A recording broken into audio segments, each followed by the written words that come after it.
Coming up on 21 News, tragedy in Florida as shots ring out inside a high school. And I just ran, and I had my book bag on my back just in case I got shot from the back. What plans local superintendents have in place in case a school shooting were to happen here. Questioning the conduct of a Columbiana basketball coach. Why the parents of one player are calling for the coach to be fired. It took $10 worth of heroin laced with fentanyl to end my life. And why two people who got a second chance are thankful for a program teaching people how to use Narcan. Locally owned, locally connected. Live from the 21 News studios in downtown Youngstown, this is 21 News, 11 p.m. You read about it, you see it when it happens in other places, but when it's your backyard, when it's your child that's hiding, it's just a little different, you know? It's a very sad day. An overwhelming and emotional day as frantic family members reunite with their children outside the South Florida high school where more than a dozen were killed. It's happened again. Gunfire inside a school, this time leaving 17 people dead. A shooting at a Florida high school has the community and the country reeling. Wendy Woolfolk has the latest. A warning, this story contains cell phone video from the scene that could be disturbing to some viewers. I just heard like 3 or 4 shots, pops, and then the alarms rang and everyone started running.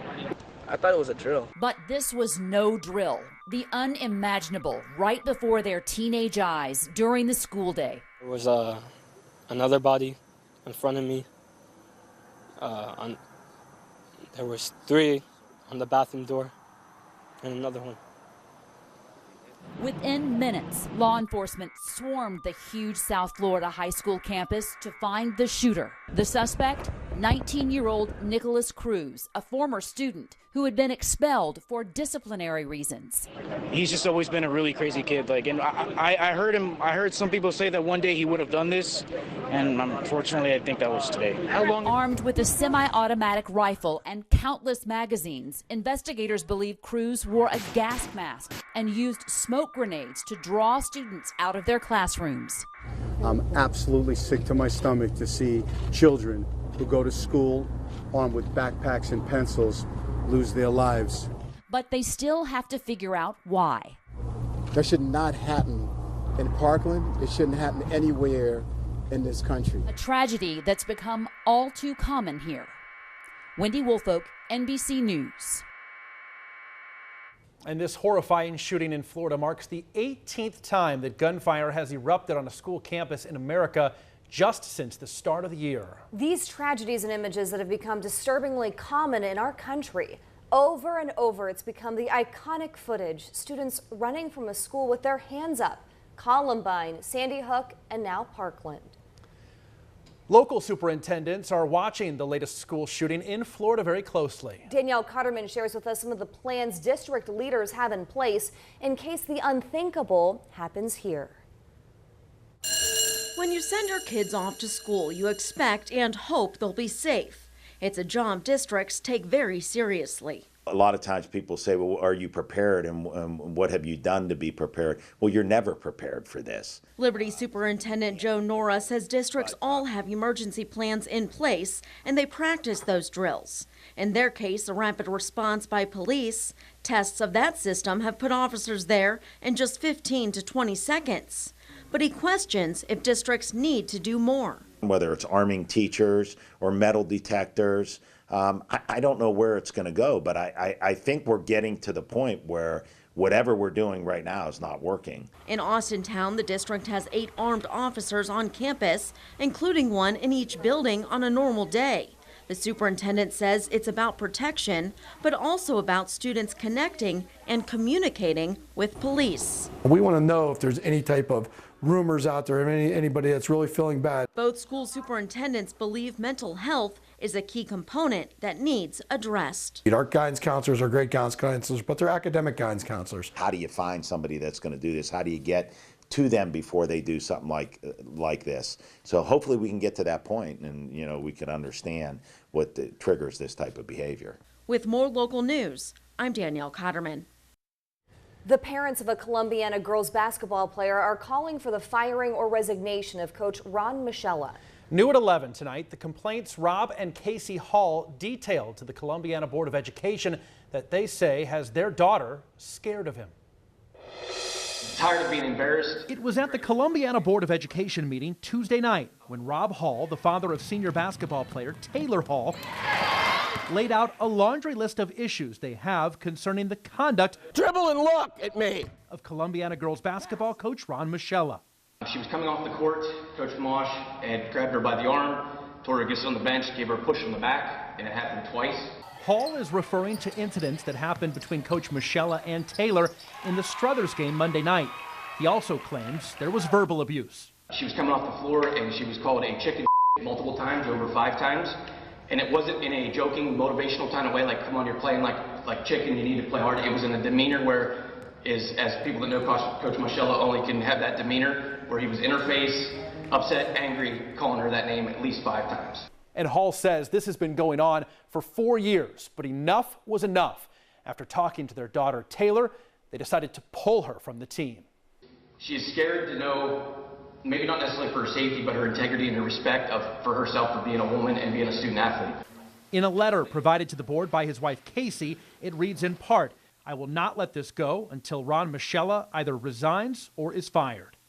The school district released a statement saying they are investigating the claims and will have no further comment, only stating, "Make no mistake, Columbiana Exempted Village Schools takes the safety, security, and well-being of its students seriously." I talked to Coach Michella tonight, who says he would love to talk to me about this, but has been advised not to, only saying that he has no plans to resign. When I profiled him back in 2015, he explained his coaching style: passionate, loud, very demanding, and not afraid to tell the kids what he thinks.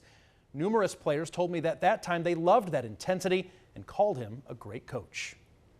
Youngstown police say the driver who died when his car split in two in a crash Tuesday night has been identified as 24-year-old Alex Thomas.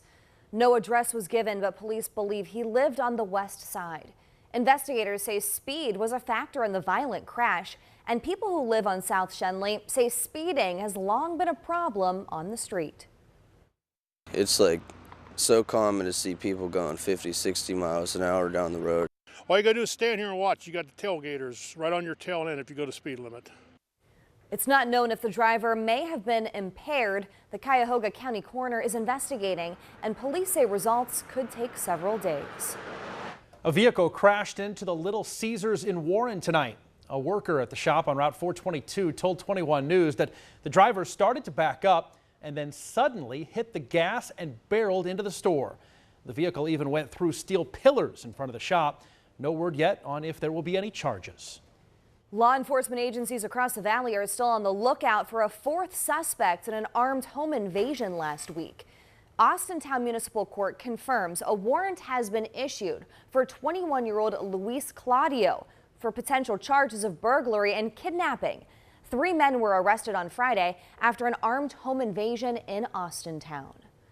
In Lisbon, a drug recovery center is helping people be prepared to help others if they should overdose. As part of our solution-based reporting on the opioid epidemic, Caroline Collins explains how people are learning to administer Narcan.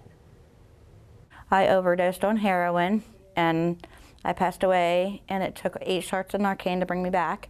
43-year-old Amy White says without the overdose reversal drug Narcan, she wouldn't be here today. And it took $10 worth of heroin laced with fentanyl to end my life. A similar story for 31-year-old Ashley Moore. I was found unresponsive. I was dead for a couple minutes in a bathtub with a fentanyl overdose. Moore was also saved by the paramedics administering Narcan. If it wasn't for that, in the grace of God, I would not be sitting here. The Family Recovery Center in Lisbon invites the public in once a month to give away naloxone, a type of Narcan, all part of a program called Project Dawn, funded by the Ohio Department of Health, focused on drug overdose prevention. Everybody that came to the meeting walked away with one of these pouches. Inside, a box of naloxone, also directions to learn how to administer the Narcan. It works like a nasal spray. You would take it and you would squirt half of it inside of the nasal on this side, and then squirt the other half on this side of the nasal. Mother of 5 children, White,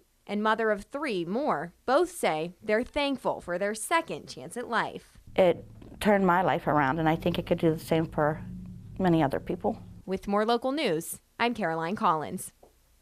Well, turning to the weather, almost a spring-like day with the rain out there. Yeah, it wasn't too bad. How long is this rain going to continue? All the way through the night, Eric? It looks like it, although it's pretty light, and we have some fog out there as well. It's just kind of a murky looking night, but at least it's not cold. Temperatures are up in the 40s. I'll show you those readings in just a second. There's not much on the radar this evening, but some light drizzle will continue to kind of plague us as we head through the overnight. Even first thing tomorrow morning as people head off to work and school, might be still a little bit damp in the morning. But hey, we're in the 40s right now, and while it is going to turn colder at the very end of the week and the start of the weekend with highs in the 30s Friday and Saturday, as promised, the warm-up is coming back for early next week. 63 for a high next Tuesday. Leslie?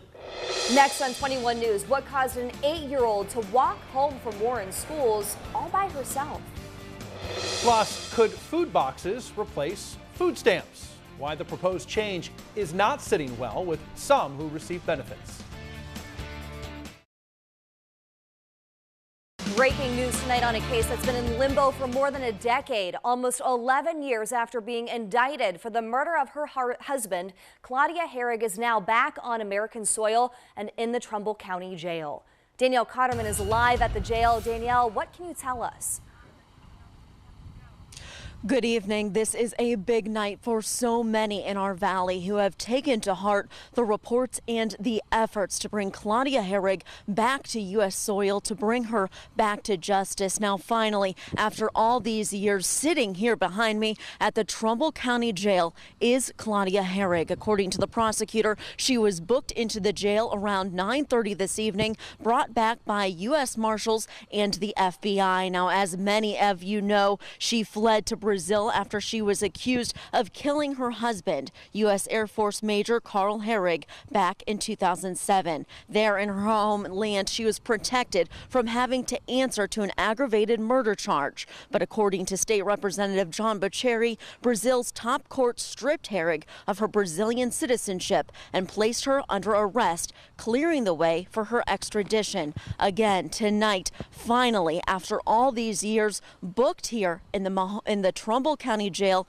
is Claudia Herrig. She will answer to a Trumbull County judge on Friday morning. And as we can imagine, this brings great relief to the family of Carl Herrig and so many representatives and officials who have worked tirelessly to bring this woman back to Trumbull County and bring her back to justice. This is a story we have been following for more than a decade and will continue to follow closely, especially here in the next couple of days. Leslie, back to you. Thanks, Danielle. Definitely a big development in this case. And tonight we're also hearing from Congressman Tim Ryan, who has been working on her return. He says he was surprised when he heard the news. I feel it's unbelievably rewarding. I mean, we've been working on this for 11 years now, and I'm so happy for the family. All along couldn't imagine the pain that they've been carrying with them on this issue and this situation, and for them to be able to get some closure here after 11 years is really incredible. And this is a developing story. Follow 21 News on air and online at WFMJ.com for the latest updates. Locally owned, locally connected. Live from the 21 News studios in downtown Youngstown, this is 21 News, 11 p.m. We're in the thick of this winter storm right now. The valley is being walloped with snow, and it's going to keep coming down for a few more hours. The day started off warm. A viewer sent us this video of the Mahoning River where the ice was melting and the river was flowing again. People raced to the grocery stores to make sure they had all their essentials for this weekend. And then temperatures started to plummet, dropping more than 20 degrees over the course of a few hours. A wintry mix turned to freezing rain and sleet, making the roadways slick. And later, there were no cars on the roads at all. Our team of reporters have been tracking the storm since early this morning, keeping you updated on air, online, and on social media. And tonight, we're continuing that team coverage. We have Chief Meteorologist Eric Wilhelm here with the latest on the storm. Danielle Cotterman is on the road with current driving conditions, and Caroline Collins is out battling the elements. Let's start with Eric.